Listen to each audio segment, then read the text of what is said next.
अस्सलाम वालेकुम नाज़रीन, मैं हूं मोहम्मद आतिफ़ और अपने चैनल पे आप सबको खुशामदीद कहता हूं। पाकिस्तान को जब से भारत के हाथों इबरतनाक शिकस्त हुई है वर्ल्ड कप के मैच में, उसके बाद फिर हमारे चेहरों के ऊपर मायूसी है। पाकिस्तानी कौम भी इस वक्त मायूस हो गई कि यार 4 साल हम इंतज़ार करते हैं। हज़ार बचपन से मेरा 1992 से वर्ल्ड कप देखना शुरू किया है।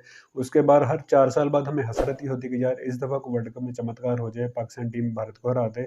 लेकिन हर दफ़ा हमें मायूसी का ही सामना करना पड़ रहा है और इस दफ़ा तो माशाल्लाह काफ़ी जो बुरे तरीके से हमें शिकस्त हुई, इस किस्म की तवक्को तो नहीं थी, क्योंकि पहले 2 जो मैचेस पाकिस्तान ने जीते थे, उसके बाद तवक्को हो चली थी कि पाकिस्तान टीम कोई इंडिया को टफ फाइट देने में कामयाब हो जाएगी और लग भी रहा था जब रिजवान और बाबर बैटिंग कर रहे थे, तो उस वक्त थोड़ी सी उम्मीद हो चली थी कि आज शायद एक बड़ा टोटल इंडिया के खिलाफ पाकिस्तान टीम खड़ा करने में कामयाब हो जाएगी। लेकिन एक हज़ार वही तू चल तो मैं आए वाली सूरत-ए-हाल बन गई और मेरा ख़्याल है चलेगा, अब जो हो गया सो हो गया। अब वो माज़ी का हिस्सा बन चुका है। ज़रा पाकिस्तान को शिकस्त का सामना करना पड़ गया और मेरा ख़्याल अब बाबर आज़म एंड कंपनी को बैठ के सोचना चाहिए। कल का मैच ही आप देख लें, अफ़गानिस्तान ने इंग्लैंड को किस तरह हराया। यानी कि अटैकिंग क्रिकेट उन्होंने खेली है, कोई डिफेंसिव आप पहली बॉल से देख लें एंड तक वो अग्रेशन के साथ गए हैं और वर्ल्ड कप की यानी कि मौजूदा करंट जो चैंपियन है, उसको उन्होंने हिलने नहीं दिया पूरे मैच में।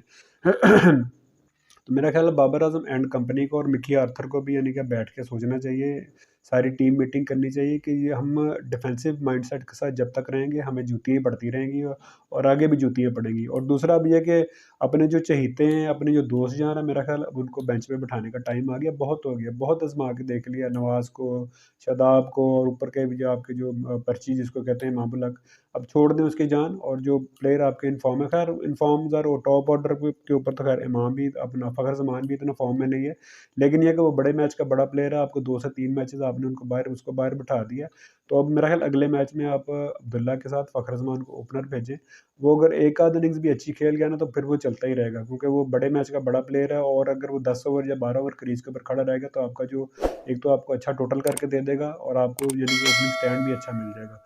तो मेरा ख़्याल ऑस्ट्रेलिया के खिलाफ उसका जो हमने सेमीफ़ाइनल याद है 2021 का टी20 वर्ल्ड कप का, वो हमें अभी तक भूला नहीं। हम अक्सर झलकियों में उसके मैचेज़ झलकियाँ उसकी देखते रहते हैं।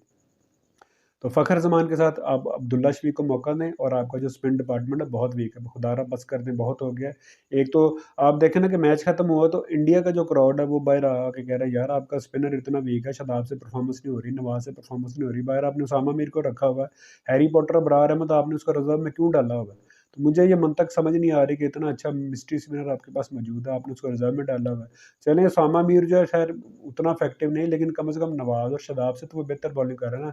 प्रैक्टिस मैचेस में भी इन दोनों से बेहतर रिजल्ट था उसका, तो उसको मौका पता नहीं क्यों नहीं दे रहा, मुझे नहीं समझ आ रही। बाकी है कि अब ये 2 से 3 चेंजेस जो बन रही है, इनको अब ऑस्ट्रेलिया के खिलाफ आज़मा लें, पीछे जो हो गया उसको अब छोड़ दें, टीम मीटिंग करें, सबको बुला दें कि ठीक है, कल जो हो गया सो हो गया, अभी भी हमारे पास बड़ा अच्छा मौका और ऑस्ट्रेलिया की खराब परफॉर्मेंस हो गई, England back to back 2 matches हार गया और बिगेस्ट अपसेट वर्ल्ड कप का हो गया जो अफगानिस्तान ने उनको शिकस्त दे दी है। हमारा रास्ता थोड़ा-सा आसान मज़ीद हो गया। अब ये है कि आपको 2 से 3 मैच से जीतने हैं और आपका रास्ता क्लियर है और अगर आपने ऑस्ट्रेलिया को पकड़ लिया, मैं तो यानी कि जब पहले भी हम अदाद-ओ-शुमार कर रहे थे, तो हम इंडिया से मैच जीतने की हमें ज़्यादा उम्मीद नहीं, क्योंकि इंडिया की टीम इस वक़्त तगड़ी होके आ रही है और सारे प्लेयर उसके इन फ़ॉर्म हैं।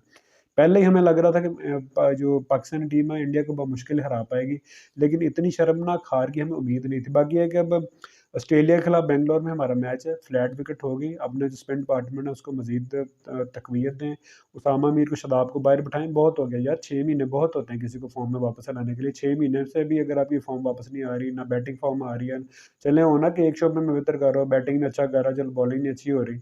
बॉलिंग ना अच्छी हो रही है, ना उसे बैटिंग अच्छी हो रही, तो उसका बेंच पे बैठना बनता ही है। उसामा मीर को ले गए और मसला ये है ना कि अबरार को आपने रिज़र्व में रखा हुआ, नहीं तो उसूली तौर पे तो नवाज़ की भी जगह नहीं बनती टीम में। अबरार और उसामा मीर दोनों हों तो दूसरी टीम के हम रोंगटे खड़े कर दें। इस तरह इंडिया की जो टीम है, उनके पास दोनों अच्छे स्पिनर हैं, जडेजा भी अच्छी बॉल कर रहा है, फिर उसके बाद कुलदीप यादव बेहतरीन बॉल कर रहा है और बेंच पे आप देखें किसको बिठाया, अश्विन को बेंच बेंच पे उन्होंने बिठाया हुआ है। यानी कि इतने तगड़े उनके पास बॉलर है। बैकअप असल में चक्कर है ना कि हम अपने जो बैकअप है वो तैयार नहीं करते। आज आपके पास बाबर अनफिट हो जाए, रिज़वान अनफिट हो जाए, तो आपके पास बैकअप में कौन है? कोई भी नहीं है। बाबर के रिप्लेसमेंट के तौर पे आप सलमान अली यादव को लेके आएँगे। शाहीन अफरीदी अगर अनफिट हो जाए तो उसके रिप्लेसमेंट के तौर पर आप मोहम्मद वसीम जूनियर को लेके आएँगे। ये आपकी रिप्लेसमेंट है पीछे। यानी कि वो हम बैकअप रखना ही नहीं ना चाहते। हमारे जो ब प्लेयर है उनको इनसिक्योरिटी होती है कि यार हम अगर अनफिट हो गए तो बैकअप में आके ये जो प्लेयर है, ये हमारी जगह ना ले जाए। तो बाकी अब ज़ाहिर अब गलतियों से सीखें, बहुत हो गया, अब ज़ाहिर अब जो भी हो गया वो पास में हो गया। अब आगे बढ़ें, आगे हमें तगड़े मैचेज़ का सामना आगे हमें मज़ीद करना पड़ेगा, लेकिन अगर आप अपनी जो अपना जो टीम सिलेक्शन है उसको बेहतर कर लें तो अभी भी कुछ नहीं बिगड़ा। क्योंकि आगे अब ज़ाहिर है जिस तरह साउथ अफ्रीका तगड़ी टीम है, न्यूज़ीलैंड एक यानी कि इस वक़्त 3 टीमें तगड़ी नज़र आ रही है, न्यूज़ीलैंड साउथ अफ्रीका और इंडिया। इंडिया से चले हमें हार गए, लेकिन साउथ अफ्रीका और जो इंग्लैंड अपना सॉरी न्यूज़ीलैंड है उनसे अभी हमने मैच खेलने हैं।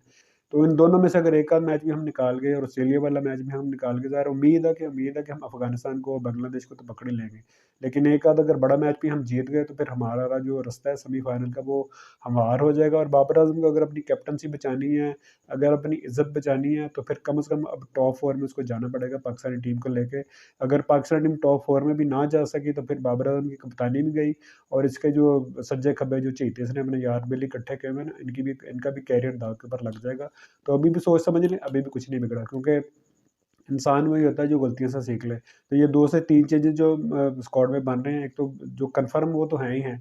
उसामा मीर और फ़खर ज़मान इसको स्क्वाड का हिस्सा बनाएँ और अगर कोई ना कोई प्लेयर जो है तो वो कहता हूँ कि जुगाड़ लगा लें किसी न किसी तरीके से, कोई एक आध प्लेयर जो है वो 2 नंबरी करके उसको इंजरी का शिकार कर दें और अबरार अहमद को या फिर ज़मान खान को आप स्क्वाड का हिस्सा, क्योंकि ना फ़ास्ट बॉलर में हमसे हसन अली से परफ़ॉर्म हो रहा है, ना जो अपना हारिस रऊफ़ है ना उससे परफ़ॉर्म हो रहा है। शाहीन अफ़रीदी वैसे ही थोड़ा-सा इंजरी मुझे लग रहा है 19 से 20 है, उससे वैसे ही उसकी पेस नहीं निकल रही। तो 2-3 रिप्लेसमेंट भी हम ले सकते हैं और जो 2 जो कन्फर्म हमें चेंजेज़ लग रही हैं ऑस्ट्रेलिया खिलाफ, ये अब लाज़मी कर लें, बहुत हो गया। बहुत आज़मा लिया आपने, हमारे सब्र को भी आज़मा लिया है और इनकी परफ़ॉर्मेंस को भी आज़मा लिया है। तो बाकी अब देखते हैं कोई अक्ल की बात इनके पल्ले पड़ती है या फिर वही दोस्ती यारी निभाते हैं। अगर दोस्ती यारी निभाएँगे तो फिर अपना भी करियर दाँव के ऊपर लगाएँगे, क्योंकि इस वक़्त आप किंग हैं ना, तो फिर ये ना हो कि आपकी किंगी-मिंगी जो है फिर वर्ल्ड कप के बाद उसकी छुट्टी हो जाए। बाकी अब देखते हैं कोई चेंजिंग करते हैं या फिर इसी के साथ जाते हैं। बाकी अभी तक के लिए इतना ही। अपना बहुत ख़्याल रखिएगा, दुआ में याद रखिएगा। अगली वीडियो में आपसे दोबारा मुलाकात होती है।